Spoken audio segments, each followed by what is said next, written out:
வணக்கம். ஜெம் செய்திகளுக்காக நான் அரசு. இந்திய நேரப்படி காலை 8:30 மணி செய்திகள். முதலில் ஜெம் தலைப்புச் செய்திகளை காணலாம். வளைகுடா பகுதியில் அமெரிக்க கடற்படை நடத்திய தாக்குதலில் 3 இந்திய மாலுமிகள் உயிரிழப்பு. இந்திய வெளியுறவுத்துறை அமைச்சர் ஜெய்சங்கர் கடும் கண்டனம். தனி மனித ஒழுக்கத்தை முதலில் தாவேகாவினருக்கு கற்றுக் கொடுக்க வேண்டும். முதல்வர் விஜய்க்கு எம்பி கனிமொழி எச்சரிக்கை. அமெரிக்காவும் ஈரானும் போர் நிறுத்த ஒப்பந்தத்தை ஏற்க ஒப்புக்கொண்டது. பாகிஸ்தான் பிரதமர் ஷெபாஸ் ஷெரீப் அதிரடி அறிவிப்பு. இந்திய கப்பல்கள் மீதான தாக்குதலுக்கு ஈரான் மீது பழிபோடும் அமெரிக்க அதிபர் ட்ரம்ப். ஆதாரமற்ற குற்றச்சாட்டு என ஈரான் வெளியுறவு அமைச்சக செய்தி தொடர்பாளர் இஸ்மாயில் பாகேயி ஆவேசம். இந்தியா ஆப்கானிஸ்தான் அணிகளுக்கு இடையேயான முதல் ஒருநாள் போட்டியில் யார் வெற்றி பெறப் போகிறார்கள் என்று ரசிகர்களிடையே பெரும் எதிர்பார்ப்பு. மகளிர் 20 ஓவர் உலகக்கோப்பை கிரிக்கெட் தொடரின் முதல் போட்டி இலங்கை அணியை வீழ்த்தி உலகக்கோப்பையை வெற்றியுடன் தொடங்கியது இங்கிலாந்து அணி. தமிழகத்தில் இன்றும் நாளையும் இடி மின்னல் மற்றும் பலத்த காற்றுடன் கூடிய மிதமான மழை பெய்யக்கூடும். சென்னை வானிலை ஆய்வு மையம் அறிவிப்பு. இனி விரிவான செய்திகளை காணலாம். வளைகுடா பகுதியில் அமெரிக்க கடற்படை நடத்திய தாக்குதலுக்கு இந்திய வெளியுறவுத்துறை அமைச்சர் ஜெய்சங்கர் கடும் கண்டனத்தை தெரிவித்துள்ளார். வளைகுடா பகுதியில் அமெரிக்க கடற்படை நடத்திய தாக்குதல்களில் 3 இந்திய மாலுமிகள் உயிரிழந்துள்ளனர். இது குறித்து இந்திய வெளியுறவுத்துறை அமைச்சர் ஜெய்சங்கர் தனது எக்ஸ் தள வலைப்பக்கத்தில் கடும் கண்டனம் தெரிவித்துள்ளார். அதில் அமெரிக்க வெளியுறவுத்துறை அமைச்சர் மார்கோ ரூபியோவிடம் தான் பேசியதாக தெரிவித்தார். அப்போது வளைகுடா பகுதியில் அமெரிக்க கடற்படை நடத்திய தாக்குதலில் 3 இந்திய மாலுமிகள் கொல்லப்பட்டதற்கு இந்தியாவின் கடுமையான கண்டனத்தை மீண்டும் வலியுறுத்தியதாக கூறினார்.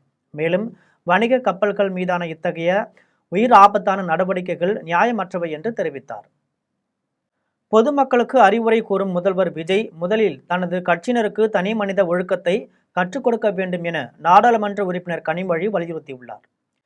சென்னை ஆலந்தூர் மற்றும் திருவைகுண்டம் தாவேக நிர்வாகிகளால் பெண்களுக்கு ஏற்பட்ட பாலியல் துன்புறுத்தல் சம்பவங்கள் அதிர்ச்சியை ஏற்படுத்தியுள்ளதாக நாடாளுமன்ற உறுப்பினர் கனிமொழி தனது எக்ஸ் தள பதிவில் தமிழக அரசை காட்டமாக விமர்சித்துள்ளார். சினிமா பாணியில் சிறப்பு படைகளை தொடங்கி வைத்து பொதுமக்களுக்கு தனி மனித ஒழுக்கம் குறித்து பாடம் நடத்திய முதலமைச்சர் விஜய் முதலில் தனது கட்சியினருக்கு அந்த ஒழுக்கத்தை கற்றுக் கொடுக்க வேண்டும் என்றும் இதற்கு முதலமைச்சர் விஜய் பதில் சொல்ல வேண்டும் எனவும் திமுக நாடாளுமன்ற உறுப்பினர் கனிமொழி வலியுறுத்தியுள்ளார். அமெரிக்காவும் ஈரானும் போர் நிறுத்த ஒப்பந்தத்தை ஏற்க ஒப்புக்கொள்ளப்பட்டுள்ளதாக பாகிஸ்தான் பிரதமர் ஷெபாஸ் ஷெரீப் தெரிவித்துள்ளார். அமெரிக்கா ஈரான் போர் ஒப்பந்தம் குறித்து பாகிஸ்தான் பிரதமர் ஷெபாஸ் ஷெரீப் பேசிய போது போர் நிறுத்த ஒப்பந்தத்தை ஏற்க அமெரிக்காவும் ஈரானும் ஒப்புக்கொண்டுள்ளதாக தெரிவித்தார். ஒப்பந்தத்தை இறுதி செய்ய மத்தியஸ்தர்கள் இரு தரப்பினருடனும் இணைந்து பணியாற்றி வருவதாக கூறினார். மேலும் மத்தியஸ்த முயற்சிகளில் முன்னிலை வகிக்கும் பாகிஸ்தான் அடுத்த கட்ட நடவடிக்கைகள் குறித்து போரில் ஈடுபட்டுள்ள நாடுகளுடன் இணைந்து பணியாற்றி வருவதாக தெரிவித்தார். ஓமன் கடற்பகுதியில் இந்திய கப்பல்கள் மீது நடத்தப்பட்ட கொடூர தாக்குதலில் இந்திய மாலுமிகள் 3 பேர் உயிரிழந்த சம்பவம் சர்வதேச அளவில் பெரும் பரபரப்பை ஏற்படுத்தியுள்ளது. ஓமன் கடற்பகுதியில் இந்திய கப்பல்கள் மீது நடத்தப்பட்ட தாக்குதலில் இந்திய மாலுமிகள் 3 பேர் உயிரிழந்துள்ளனர். இந்த தாக்குதலை அமெரிக்கா நடத்தியதாக தகவல் வெளியான நிலையில் இந்தியா தனது கடும் கண்டனத்தை தெரிவித்து இதற்கு பதில் அளிக்கும் விதமாக இந்த தாக்குதலுக்கு ஈரான் தான் காரணம் என அமெரிக்க அதிபர் டொனால்டு ட்ரம்ப் குற்றம் சாட்டினார்.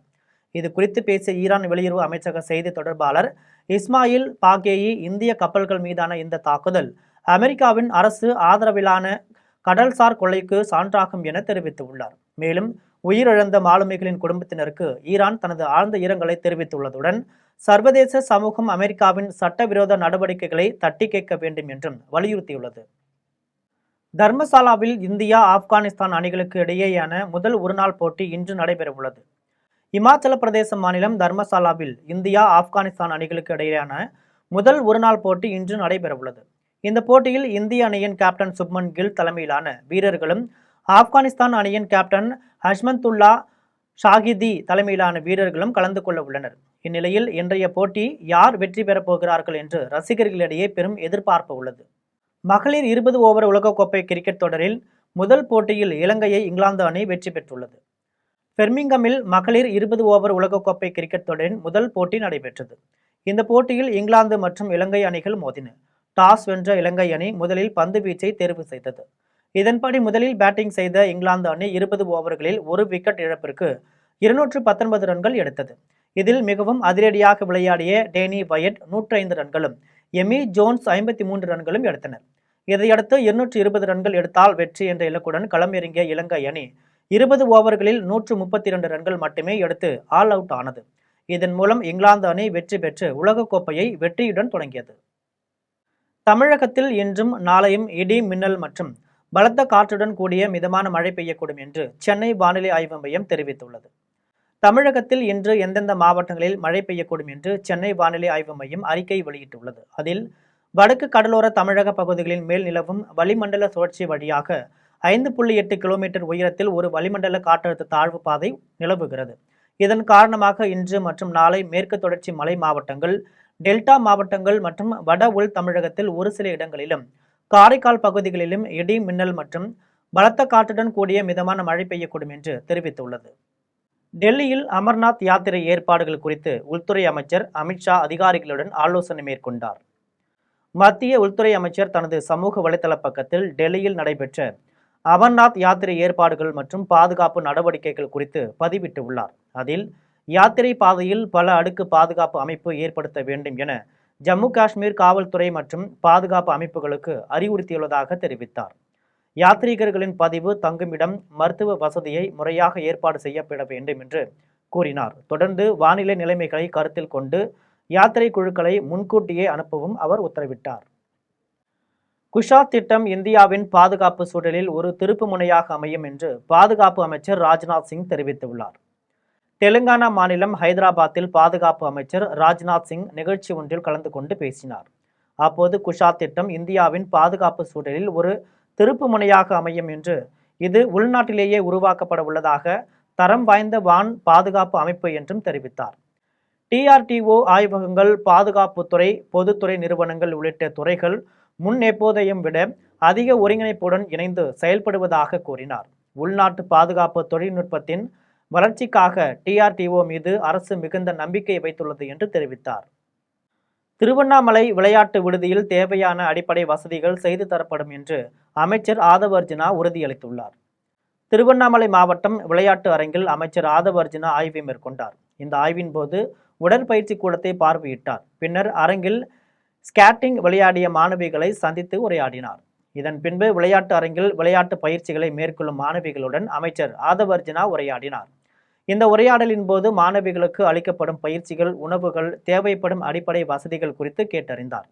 அப்போது மாணவிகளுக்கு உலக தரத்திலான பயிற்சிகள், உணவு வழங்க நடவடிக்கை எடுக்கப்படும் என்று உறுதியளித்தார். மாணவிகள் நிகழ்த்திய மல்லர் கம்பம் விளையாட்டை கண்டுகளித்தார். 10.5 கோடி ரூபாய் மதிப்பில் உலக தரத்தில் அமைக்கப்பட்டுள்ள ஹாக்கி விளையாட்டு அரங்கை பார்வையிட்டார். மாணவியர் விடுதியின் உள் வசதிகள் குறித்து ஆய்வு மேற்கொண்டார். பின்னர் மாவட்ட விளையாட்டு அரங்கில் உள்ள நீச்சல் குளத்தில் பயிற்சி அளிப்பதை ஆய்வு செய்து நீச்சல் வீரர்களிடம் உரையாடினார். திருவண்ணாமலை மாவட்டத்தில் கஞ்சா புழக்கத்தை தடுக்க காவல்துறை நடவடிக்கை எடுக்க வேண்டும் என்று அமைச்சர் ஆதவ் அர்ஜுனா தெரிவித்துள்ளார். திருவண்ணாமலை மாவட்ட ஆட்சியர் அலுவலகத்தில் அனைத்து துறை சார்ந்த வளர்ச்சி பணிகள் குறித்து ஆய்வுக் கூட்டம் அமைச்சருமான ஆதவ் அர்ஜுனா தலைமையில் நடைபெற்றது. இந்த கூட்டத்தில் பேசிய அமைச்சர், திருவண்ணாமலை மாவட்டத்தில் போதைப் பொருட்களின் புழக்கம் அதிகம் உள்ளதாக தெரிவித்தார். இந்த மாவட்டத்தில் கஞ்சா புழக்கத்தை கட்டுப்படுத்த நடவடிக்கை எடுக்க வேண்டும் என்று காவல்துறையினரை கேட்டுக்கொண்டார். திருவண்ணாமலை அண்ணாமலையார் கோவிலில் விஐபி தரிசனம் இல்லாமல் சமத்துவ முறையில் சாமி தரிசனம் செய்வதற்கு நடவடிக்கை மேற்கொள்ள வேண்டும் என்று தெரிவித்தார். திருவண்ணாமலை அரசு மருத்துவக் கல்லூரி மருத்துவமனையை மேம்படுத்த வேண்டும் என்றும் தெரிவித்தார். மதுரை மாவட்டம் அழகர் கோவிலில் இந்து அறநிலையத்துறை அமைச்சர் ரமேஷ் ஆய்வு மேற்கொண்டார். மேலூர் அருகே உள்ள அழகர் கோவிலில் இந்து அறநிலையத்துறை அமைச்சர் ரமேஷ் ஆய்வு மேற்கொண்டார். முன்னதாக அழகர் கோவிலில் உள்ள ராக்காயி அம்மன் கோவில், பழமுதிர் சோலை முருகன் கோவில், கள்ளழகர் கோவில், 18ஆம் படி கருப்பண்ணசாமி கோவில் ஆகியவற்றில் தாவேக கொள்கை பரப்பு செயலாளர் லயோலா மணி உடன் வழிபாடு செய்தார்.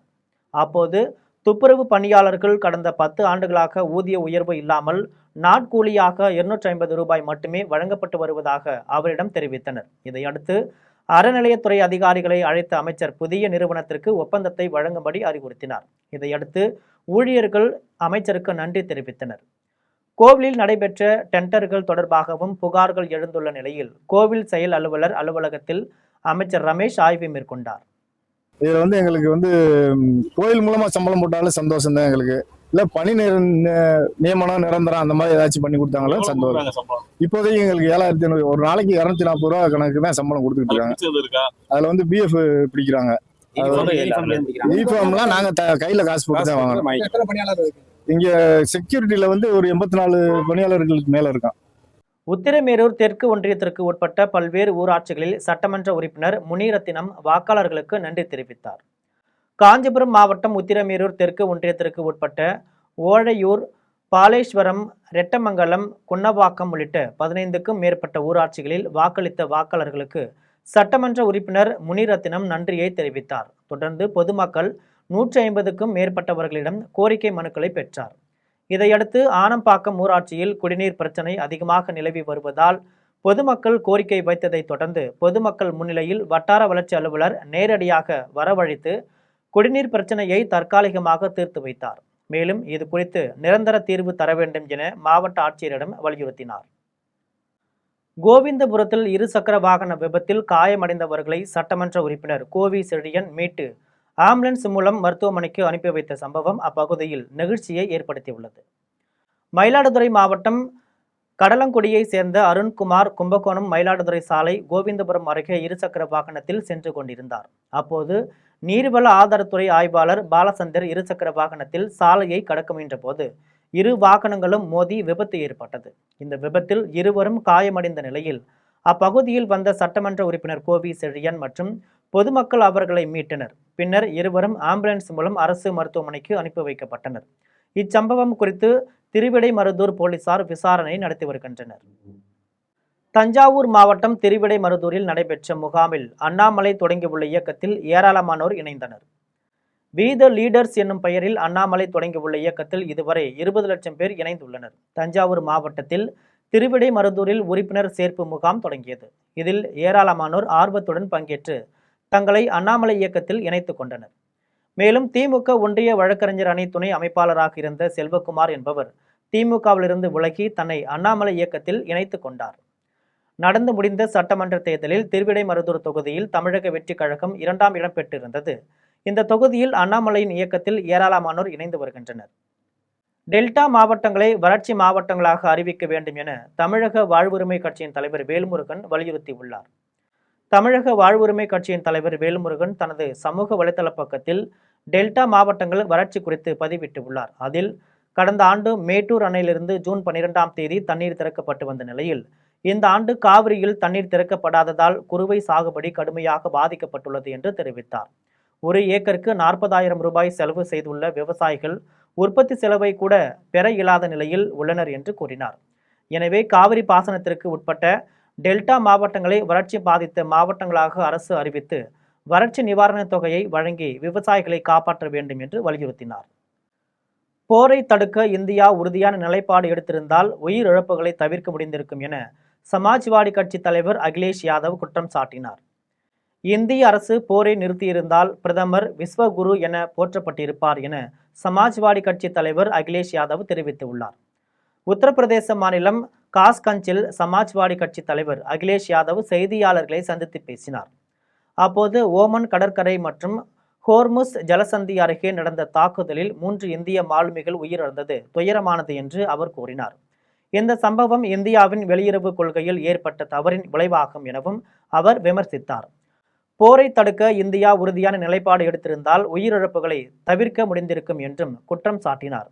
இந்திய அரசு போரை நிறுத்தி இருந்தால் பிரதமர் விஸ்வகுரு என்று போற்றப்பட்டிருப்பார் என்று அவர் கூறினார். சபரிமலை தங்க கொள்ளை விவகாரத்தில் மாநில அரசு சிபிஐ விசாரணைக்கு உத்தரவிட வேண்டும் என்று சபரிமலை ஐயப்ப சேவா சமாஜத்தின் தேசிய தலைவர் முருகன் செல்வம் வலியுறுத்தியுள்ளார். கேரள மாநிலம் திருவனந்தபுரத்தில் சபரிமலை ஐயப்ப சேவா சமாஜத்தின் தேசிய தலைவர் முருகன் செல்வம் செய்தியாளர்களை சந்தித்து பேசினார். அப்போது கடந்த ஆட்சி காலத்தில் சபரிமலைக்கு சென்ற பக்தர்கள் தரிசனம் செய்ய முடியாமல் திரும்பி சென்ற போல் நிகழாமல் தற்பொழுது அனைத்து பக்தர்களுக்கும் முறையான தரிசனம் கிடைக்க நடவடிக்கை எடுக்க வேண்டும் என்று தெரிவித்தார். மத்திய அரசிடம் ஆலோசனை செய்து சிறப்பு குழு அமைத்து பக்தர்கள் கூட்ட நெரிசல் ஏற்படாதவாறு நடைமுறைக்கு கொண்டு வர வேண்டும் என்று கூறினார். சபரிமலை தங்க கொள்ளை விவகாரத்தில் மாநில அரசு சிபிஐ விசாரணைக்கு உத்தரவிட வேண்டும் என்று வலியுறுத்தியுள்ளார். அரசியலாக பார்க்காமல் ஆன்மீக சேவையாக பார்த்து தற்போதைய அரசு சபரிமலையில் பல்வேறு வளர்ச்சிகளை மேற்கொள்ள வேண்டும் என்று கோரிக்கை விடுத்தார். அண்ட் பர்டிகுலர் ஒரு சீசன்ல இவ்வளவு க்ரௌடு வருதை எப்படி நம்ம ஹேண்டில் பண்றோம், என்ன பண்ண முடியும், என்ன சஃபரிங் ஆகுது, இந்த விஷயத்த நம்ம சிஎம் அண்ட் கவர்மெண்ட் அவங்க வந்து ஓகே சொன்னாங்கன்னா இம்மீடியட்லி அந்த கமிட்டி மீட்டிங் நம்ம ஃபார்ம் பண்ண முடியும். அதோட பார்ட்டிசிபேஷன் ஆந்திரா கவர்மெண்ட் இருக்கும், தமிழ்நாடு கவர்மெண்ட் இருக்கும், கர்நாடகா கவர்மெண்ட் இருக்கும், தெலுங்கானா கவர்மெண்ட் இருக்கும். ஆல் ப்ரொஃபஷனல் பீப்புள் ஒன்றா உட்காந்து 100% இதை வந்து ரிசால்வ் பண்ண முடியும். 2026 வெரி மச் பாசிபிள். 100% இதை பண்ண முடியும் நம்ம. கோவையில் தொழில்துறை கழிவு மேலாண்மை சங்கம் சார்பில் கழிவுகளை சரியான முறையில் மறுசுழற்சி செய்யும் மீள் பயன்பாட்டு திட்டங்கள் குறித்து கருத்தரங்கம் நடைபெற்றது. கழிவு மேலாண்மையில் நெட் ஜீரோ என நடைபெற்ற இதில் 100க்கும் மேற்பட்ட சிறு குறு மற்றும் நடுத்தர தொழில் நிறுவனங்களை சேர்ந்தோர் கலந்து கொண்டனர். கோவையில் நடைபெற்ற கருத்தரங்கில் தொழில்துறை கழிவு மேலாண்மை சங்கத்தின் தலைவர் பாஸ்கரன் தலைமை வகித்தார். இதில் சிஐஏ தலைவர் தேவகுமார், தொழில்துறை கழிவு மேலாண்மை சங்கத்தின் துணைத் தலைவர் தியாகராஜன், இணை செயலாளர் நடராஜன் உள்ளிட்டோர் கலந்து கொண்டனர். கருத்தரங்கின் நோக்கம் குறித்து செய்தியாளர்களிடம் பேசிய அவர்கள் தொழிற்சாலை கழிவுகளை பாதுகாப்பாக அகற்ற பல்வேறு நடைமுறைகளை பின்பற்றுவதாக தெரிவித்தனர். ஆபத்தான கழிவுகளை கையாள்வதில் நவீன தொழில்நுட்பங்களை பயன்படுத்தி அவற்றை மறுசுழற்சி செய்வதாக தெரிவித்தார். தொழிற்சாலைகளிலிருந்து வெளியேறும் கழிவுகளால் சுற்றுச்சூழலுக்கு பாதிப்புகள் ஏற்படாதவாறு அரசு மற்றும் மாசு கட்டுப்பாட்டு வாரியத்துடன் இணைந்து செயல்படுவதாக தெரிவித்தனர். தொழிற்சாலை கழிவுகள் மேலாண்மை தொடர்ந்து நாங்கள் வருஷத்துல 3 தடவை பண்ணிட்டு இருக்கோம். சென்னையிலேருந்து மதுரை, கோயம்புத்தூர் மற்ற எல்லா டிஸ்ட்ரிக்ட்லையும் பண்ணுறோம். அதில் தான் நம்ம கோயம்புத்தூர்ல டிஸ்ட்ரிக்ட் பண்ணிருக்கோம். இதில் வந்து ஒரு 120 இண்டஸ்ட்ரீஸ் இன்னைக்கு கலந்துட்டு வந்திருக்காங்க. ஸோ அவங்களுக்கு வந்து நம்ம இப்போ உள்ள டெக்னாலஜி அப்டேட் பண்ணுறதுக்காக வந்து என்ன மாதிரி வேஸ்ட்லாம் வருது, அந்த வேஸ்ட்டில் வந்து நம்ம எப்படி ரீசைக்கிள் பண்ணலாம், ஸோ அந்த மாதிரி ஒரு ஐடியாஸும் நாங்கள் சின்ன ஐடியாஸ் கொடுக்குறோம். அதுக்கு வந்து ஸ்பீக்கர்ஸ்லாம் ஸ்பீக்கர்ஸ் எக்ஸ்பர்ட்ஸ்லாம் வந்திருக்காங்க. ஸோ அவங்க மாதவன் குறிச்சியில் ஆக்கிரமிப்புக்காரர்களிடமிருந்து பாதையை மீட்டு பொதுமக்களின் பயன்பாட்டிற்கு சீரமைக்க வேண்டும் என மால்முருகன் தமிழக அரசிற்கு கோரிக்கை விடுத்துள்ளார். தூத்துக்குடி மாவட்டம் மாதவன் குறிச்சியை சேர்ந்த மால்முருகன் என்பவரின் வீட்டின் முன்பு இவருக்கு வேண்டாத சிலர் வண்டி பாதையின் சாலையை தங்களுடைய முன்னோர்களின் இடம் என போலியாக பத்திரம் தயாரித்து மால்முருகன் வீட்டை விட்டு வெளியே செல்ல முடியாதபடி அடைத்து விட்டனர். இந்த நிலையில் இது தொடர்பான வழக்கில் போலியாக பத்திரம் தயாரிக்கப்பட்டுள்ளது என்றும் இந்த சாலை பொதுமக்களின் பயன்பாட்டில் உள்ளது என்றும் 1 வாரத்திற்குள் நடவடிக்கை எடுக்க வேண்டும் என திருச்செந்தூர் கோட்டாட்சியர், வட்டாட்சியர் ஆகியோருக்கு நீதிமன்றம் உத்தரவிட்டும் நடவடிக்கை எடுக்கவில்லை. இந்த நிலையில் மீண்டும் அடையாளம் தெரியாத நபர்கள் வண்டிப்பாதை சாலையில் 5 கல் தூண்களை நட்டு வைத்துள்ளனர். இதனால் மனமுடைந்த மால்முருகன் சென்னையில் இருந்தபடியே அப்பகுதியில் உள்ள காவல் நிலையத்திற்கு மின்னஞ்சல் மூலம் புகார் அளித்துள்ளார். புகாரின் பேரில் காவல்துறையினர் நடவடிக்கை எடுக்காத நிலையில் தற்போதுள்ள தமிழக வெற்றிக்கழக அரசு நீதிமன்றத்தின் உத்தரவை செயல்படுத்த வட்டாட்சியருக்கு உத்தரவிட வேண்டும் என்றும் ஆக்கிரமிப்பாளர்களிடமிருந்து பாதையை மீட்டு பொதுமக்களின் பயன்பாட்டிற்கு சீரமைக்க வேண்டும் என மால்முருகன் கோரிக்கை விடுத்துள்ளார். புதுக்கோட்டையில் சமூக வலைதளத்தில் அவதூறு பரப்பியவரின் மீது உரிய நடவடிக்கை எடுக்க கோரி தமிழக வெற்றிக்கழகத்தின் சார்பில் மாவட்ட காவல் கண்காணிப்பாளர் அலுவலகத்தில் மனு அளித்துள்ளனர். திமுக தகவல் தொழில்நுட்ப அணியை சேர்ந்த ஒருவர் தென்னை சிவா என்ற பெயரில் அவருடைய முகநூல் பக்கத்தில் எதிர்க்கட்சி தலைவர் உதயநிதி காலில் தமிழ்நாடு முதலமைச்சர் ஜோசப் விஜய் விழுவது போன்ற ஒரு படத்தை உருவாக்கி வெளியிட்டு உள்ளார். இதனால் மனவேதனை அடைந்த புதுக்கோட்டை மாநகர தமிழக வெற்றிக்கழக செயலாளர் தரணி ரமேஷ் தலைமையில் மாவட்ட காவல் கண்காணிப்பாளரிடம் மனு அளித்தனர். அதில் முதலமைச்சரை இழிவுபடுத்தும் அந்த படத்தை உடனடியாக நீக்க வேண்டும் என்றும் திமுக தகவல் தொழில்நுட்ப அணியை சேர்ந்த நிர்வாகி மீது நடவடிக்கை எடுக்க வேண்டும் என்றும் கோரியுள்ளனர். கோவையில் நடைபெற்ற ஆடை அலங்கார அணிவகுப்பு போட்டியில் தமிழகத்தின் பல்வேறு பகுதிகளை சேர்ந்த இளம் பெண்கள் கலந்து கொண்டு மேடையில் ஒய்யார நடை நடந்து அசத்தினர்.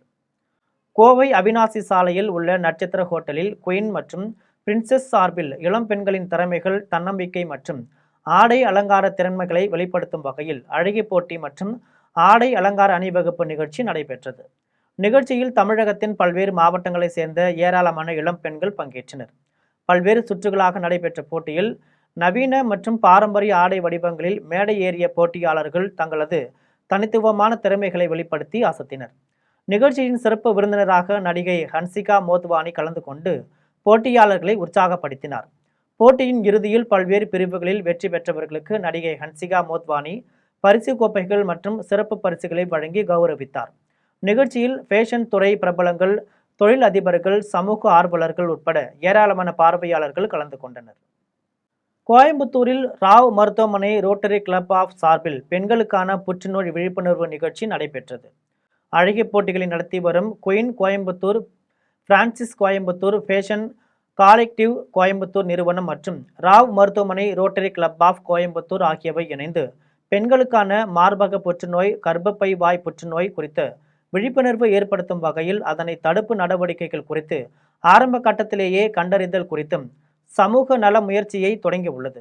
இந்த சமூக பொறுப்புணர்வு திட்டத்தின் ஒரு பகுதியாக குயின் கோயம்புத்தூர் மற்றும் பிரின்சஸ் கோயம்புத்தூர் போட்டியாளர்கள் பெண்களிடையே ஆரோக்கிய விழிப்புணர்வை ஏற்படுத்தும் நோக்கில் சிறப்பு பரிசோதனை செய்தல் மற்றும் விழிப்புணர்வு நிகழ்ச்சியில் பங்கேற்றனர். பெண்கள் தங்களது உடல் நலத்திற்கு முன்னுரிமை அளித்து முறையான பரிசோதனைகளை மேற்கொள்ள வேண்டும் எனவும் வலியுறுத்தினர். இந்த விழிப்புணர்வு நிகழ்ச்சிக்கு திரைப்பட நடிகை ஹன்சிகா மோத்வானி தனது ஆதரவை தெரிவித்துள்ளார். நிகழ்ச்சியில் Rotary Club of Coimbatore, Reshma Srijay, Fashion Collective Coimbatore, Queen Coimbatore மற்றும் பிரின்சஸ் கோயம்புத்தூர் அமைப்பின் பிரதிநிதிகள் கலந்து கொண்டனர். இது குறித்து அர்ச்சினி ராவ் மருத்துவமனையின் டாக்டர் சித்ரா மனோகர் தெரிவிக்கையில், ஸோ இதில் ஃபைனல் லெவலில் வந்திருக்கிற பார்ட்டிசிபென்ட்ஸ் இந்த 22 smart young girls have come forward.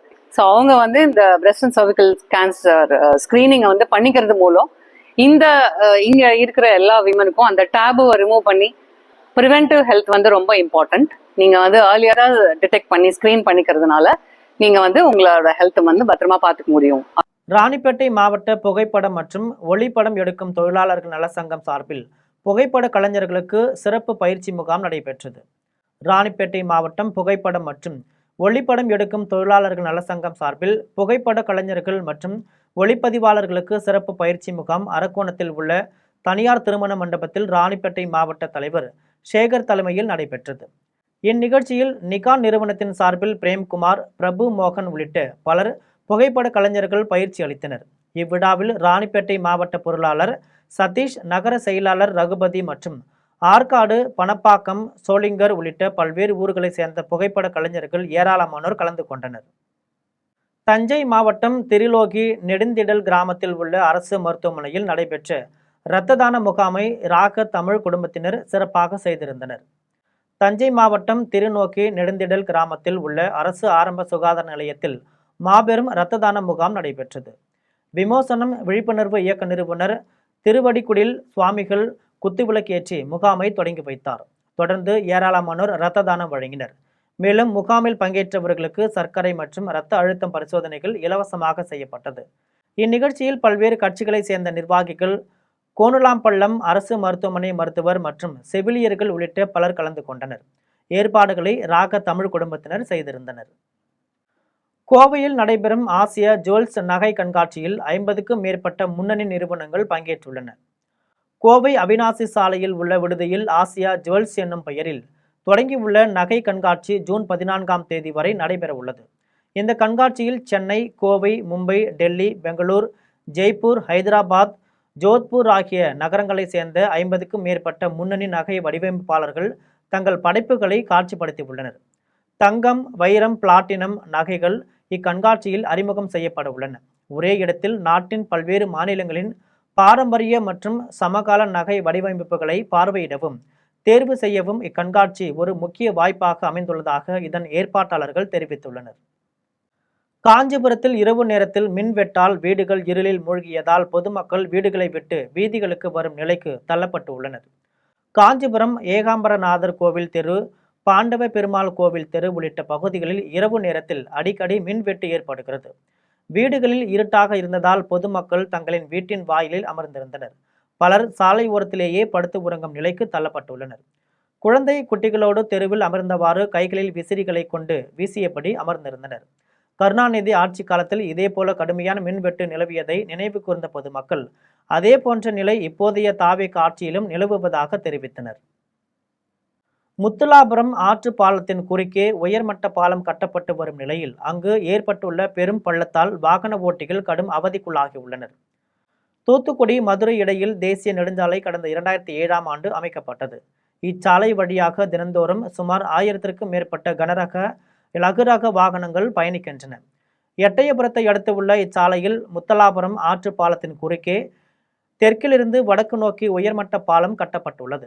இப்பாலத்தின் 17வது இரும்பு ராடை சுற்றி போடப்பட்ட சிமெண்ட் கலவை முற்றிலும் பெயர்ந்து பள்ளம் ஏற்பட்டு சேதமடைந்துள்ளது. இதனால் தினந்தோறும் அடிக்கடி விபத்து ஏற்பட்டு வாகன ஓட்டிகள் கடும் அவதி அடைந்துள்ளனர். சேதமடைந்த இரும்பு ராடை சுற்றி காங்கிரீட் கலவை போட்டு பெரும் விபத்துகளை தவிர்க்க வேண்டும் என்று பொதுமக்கள் தமிழக அரசுக்கு கோரிக்கை விடுத்துள்ளனர். தூத்துக்குடியிலிருந்து மதுரையில் வரக்கூடியதில் வந்து 17வது இணைப்பு ராடில் பார்த்தா ஒரு 2007 இன்னைக்கு வரைக்கும் பார்த்தா ஒரு 10 தடவையாக அந்த இணைப்பு ராடு வந்து டேமேஜ் ஆகி பக்கத்தில் இருக்கிற காங்கிரீட் எல்லாம் வந்து டேமேஜ் ஆகி ஒரு வருஷத்துக்கு ஒரு தடவை எப்படியாவது டேமேஜ் ஆகி அதில் வந்து ஆக்சிடென்ட் ஆகி நிறைய விபத்துகள் ஏற்பட்டிருக்கு. தொடர்ந்து நாங்கள் சொல்லிட்டு தான் இருக்கோம், இன்றைக்கி நாளைக்குன்னு சொல்லிட்டு அதை ஏமாற்றிட்டு தான் இருக்காங்க தேசிய நெடுஞ்சாலை நிர்வாகத்துடைய ஆட்கள். புதுக்கோட்டை மாவட்டம் ஆலங்குடி அருகே தங்களின் 100 ஆண்டு கால வாழ்வாதாரத்தை பாதுகாக்க கோரி பொதுமக்கள் போராட்டத்தில் ஈடுபட்டதால் அப்பகுதியில் பெரும் பரபரப்பு ஏற்பட்டுள்ளது. புதுக்கோட்டை மாவட்டம் சேசாயி சமுத்திர குளப்பகுதியில் சுமார் 200க்கும் மேற்பட்ட குடும்பங்கள் கடந்த 100 ஆண்டுகளுக்கு மேலாக வீடு கட்டியும் கொட்டகை அமைத்தும் வசித்து வருகிறார்கள். இவர்களுக்கு மின் இணைப்பு, சாலை உள்ளிட்ட அடிப்படை வசதிகளும் அரசு தரப்பில் வழங்கப்பட்டிருக்கிறது. இந்த நிலையில் குளத்தின் ஆக்கிரமிப்புகளை அகற்ற கோரி சென்னை உயர்நீதிமன்ற மதுரை கிளையில் தொடரப்பட்ட வழக்கில் ஆக்கிரமிப்புகளை அகற்ற நீதிமன்றம் உத்தரவிட்டது. இந்த நிலையில் நில அளவையர்களுடன் வந்த அதிகாரிகள் ஆக்கிரமிப்பு இடங்களை அளக்க உள்ளதாக தகவல் பரவியதை தொடர்ந்து பொதுமக்கள் காத்திருப்பு போராட்டத்தில் ஈடுபட்டனர். தகவல் அறிந்து சம்பவ இடத்திற்கு வந்த காவல்துறையினர் பாதுகாப்பு பணியில் ஈடுபட்டனர். இந்நிலையில் தகவல் அறிந்து வந்த முன்னாள் அமைச்சர் மெய்யநாதன் அவர்களுடன் கடைசி வரை நின்று போராடுவேன் என்றும் உறுதியளித்தார். சென்னை விருகம்பாக்கம் அருகே சொத்து பிரச்சனைக்காக அரசு பெண் ஊழியர் தனது அதிகாரத்தை தவறான முறையில் பயன்படுத்தியதால் வியாபாரிகள் சங்க பேரவையினர் ஆர்ப்பாட்டத்தில் ஈடுபட்டனர். சென்னை விருகம்பாக்கம் பகுதி சேர்ந்தவர் சீனிவாசன். இவருக்கு சொந்தமான இடத்தில் கடை ஒன்று அமைக்கப்பட்டு அதனை பிரகாஷ் என்பவருக்கு வாடகைக்கு விட்டு வந்துள்ளார். இந்த நிலையில் சீனிவாசன் மற்றும் அவரது உறவினர் மாலதி ஆகியோருடைய சொத்து தகராறு ஏற்பட்டுள்ளது. இந்த நிலையில் மாலதி சென்னை மாநகராட்சி 128வது வார்டு மாநகராட்சி அலுவலகத்தில் துணை பொறியாளராக பணிபுரிந்து வரும் நிலையில் தனது அதிகாரத்தை பயன்படுத்தி அவ்வப்போது கடை வைத்து நடத்தி வரும் பிரகாஷ் என்பவருக்கு தொல்லை கொடுத்து வந்துள்ளார். இதனால் வியாபாரிகள் சங்க பேரவை சார்பில் 20க்கும் மேற்பட்ட வியாபாரிகள் 128வது வார்டு மாநகராட்சி அலுவலகத்தை முற்றுகையிட்டு ஆர்ப்பாட்டத்தில் ஈடுபட்டனர். இதனால் அப்பகுதியில் சிறிது நேரம் பரபரப்பு ஏற்பட்டது. தன்னுடைய அதிகாரத்தை எப்படி துஷ்பிரயோகம் பண்ணக்கூடாது, தன்னுடைய தனிப்பட்ட அதிகாரத்தை பயன்படுத்தி தன்னுடைய தனிப்பட்ட பகைமையை தீர்த்து கொள்ளக்கூடாது அப்படின்றதுலாம் ஒரு மிகப்பெரிய உதாரணமாக இங்கே மாலதின்னு ஒரு அம்மா இருக்கிறாங்க, ஏஇயா இருக்காங்க. ஏற்கனவே அவங்க வலசரவாக்கம் மண்டலத்தில் இருந்தாங்க. அங்கேயே ஃபைன் போட்டால் முதலமைச்சர் ஸ்டாலின் அவர் போட்ட காசை கொடுன்னு சொல்லி அங்கே ஒரு மிகப்பெரிய ஆர்ப்பாட்டம் பண்ணி தான் அவங்க இங்கே வந்தாங்க. திருவாரூர் மாவட்டம் மன்னார்குடி அருகே தீ விபத்தில் 8 வீடுகள் எரிந்து சேதமடைந்து அப்பகுதி மக்களிடையே சோகத்தை ஏற்படுத்தியுள்ளது. மன்னார்குடி அருகே சவளக்காரன் என்னும் ஊரில் விவசாய தொழிலாளர்கள் வாழ்ந்து வருகின்றனர். இந்த பகுதியில் தீப்பிடித்ததில் 8 கூரை வீடுகள் எரிந்துள்ளன. வீட்டிலிருந்த மரக்கட்டில், பீரோ, மின் கருவிகள், துணிகள் ஆகியன எரிந்து சாம்பல் ஆகின. தகவல் அறிந்து விரைந்து வந்த தீயணைப்புத் துறையினர் தண்ணீரை பீச்சி அடித்து தீயை கட்டுக்குள் கொண்டு வந்தனர். வீடு எரிந்ததால் வீட்டின் உரிமையாளர்கள் கதறி அழுதது அப்பகுதியில் பெரும் சோகத்தை ஏற்படுத்தியுள்ளது. இந்த தீ விபத்து குறித்து வழக்கு பதிந்து காவல்துறையினர் விசாரித்து வருகின்றனர். 100 நாள் வேலைக்கு சென்ற இளைஞர் திடீரென மயங்கி விழுந்து உயிரிழந்த சம்பவம் அப்பகுதியில் பெரும் சோகத்தை ஏற்படுத்தியுள்ளது. விழுப்புரம் மாவட்டம் திருவெண்ணெய்நல்லூர் அருகே உள்ள பூசாரிப்பாளையம் கிராமத்தை சேர்ந்த கேசவன் 100 நாள் வேலை திட்ட பணிக்கு சென்றிருந்தார். பணியில் இருந்தபோது அவர் திடீரென சந்தேகத்திற்கு இடமான வகையில் மயங்கி விழுந்ததாக கூறப்படுகிறது.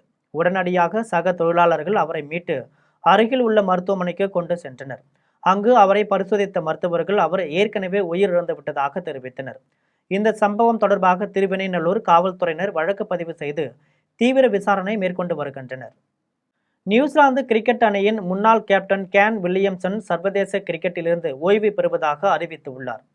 நியூசிலாந்து கிரிக்கெட் அணியின் முன்னாள் கேப்டன் கேன் வில்லியம்சன் சர்வதேச கிரிக்கெட்டிலிருந்து ஓய்வு பெறுவதாக அறிவித்துள்ளார். இதனால் கிரிக்கெட் ரசிகர்கள் அதிர்ச்சி அடைந்துள்ளனர்.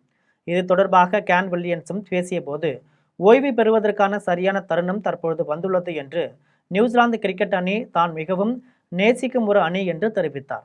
நீண்ட காலம் அணியின் ஒரு பகுதியாக இருந்ததை தான் பெரும் பாக்கியமாக கருதுவதாக கூறினார்.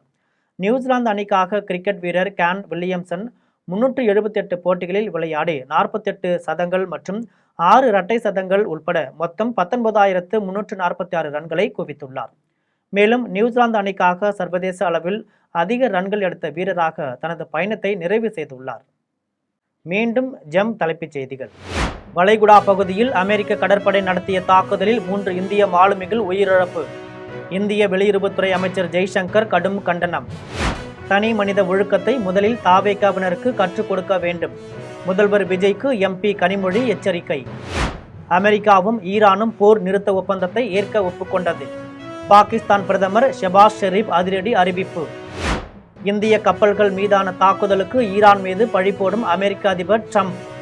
ஆதாரமற்ற குற்றச்சாட்டு என ஈரான் வெளியுறவு அமைச்சக செய்தி தொடர்பாளர் இஸ்மாயில் பாகேயி ஆவேசம். இந்தியா ஆப்கானிஸ்தான் அணிகளுக்கு இடையேயான முதல் ஒருநாள் போட்டியில் யார் வெற்றி பெறப் போகிறார்கள் என்று ரசிகர்களிடையே பெரும் எதிர்பார்ப்பு. மகளிர் 20 ஓவர் உலகக்கோப்பை கிரிக்கெட் தொடரின் முதல் போட்டி இலங்கை அணியை வீழ்த்தி உலகக்கோப்பையை வெற்றியுடன் தொடங்கியது இங்கிலாந்து அணி. தமிழகத்தில் இன்றும் நாளையும் இடி மின்னல் மற்றும் பலத்த காற்றுடன் கூடிய மிதமான மழை பெய்யக்கூடும். சென்னை வானிலை ஆய்வு மையம் அறிவிப்பு. இத்துடன் ஜெம் செய்திகள் நிறைவடைகின்றன. மீண்டும் ஜெம் செய்திகள் மதியம் 1:30 மணிக்கு. உடனுக்குடன் செய்திகளை காண GemLive.tv என்ற இணையதளத்தில் இணைந்திருங்கள். நன்றி, வணக்கம்.